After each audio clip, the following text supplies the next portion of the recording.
Hello. Welcome back. I'm Bearded Ford Tech. If you're new here, welcome to the channel. If you're not new here, welcome back. I appreciate it. I want to go over a recall 22C11. This is affecting the Ford Transits, and about 30,000 of them were affected. Not a big number, but let's go over the recall. This is the recall 22C11.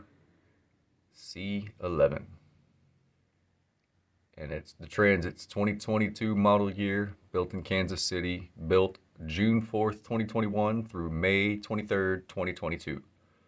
And it's for the instrument panel software update. It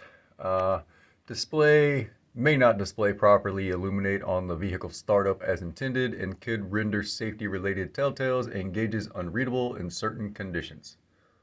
So basically we just go in there and reprogram the instrument panel. Service action before demonstrating or delivering any new in-stock vehicle involved in a recall. Dealers are to update the IPC software. This service must be performed on all affected vehicles at no charge to the vehicle owner. So if you get this recall in the mail, the recall letter will look like this.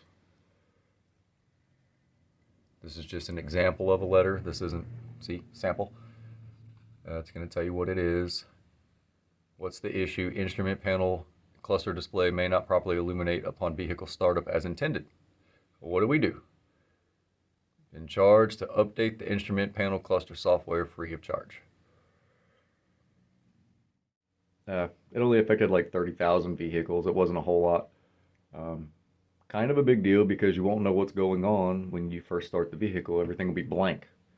So if there's something wrong with your vehicle, check engine light, something's on, you're not going to know. So if you have a Transit and your instrument panel's acting funky, go get it replaced. Not replaced, excuse me, go get it reprogrammed. And I found out about that because I got one of my vehicles here in the fleet that actually needs it. So I'll get that taken care of. As for everybody else, have a great day. I love all of you, and I'll see you on the next one.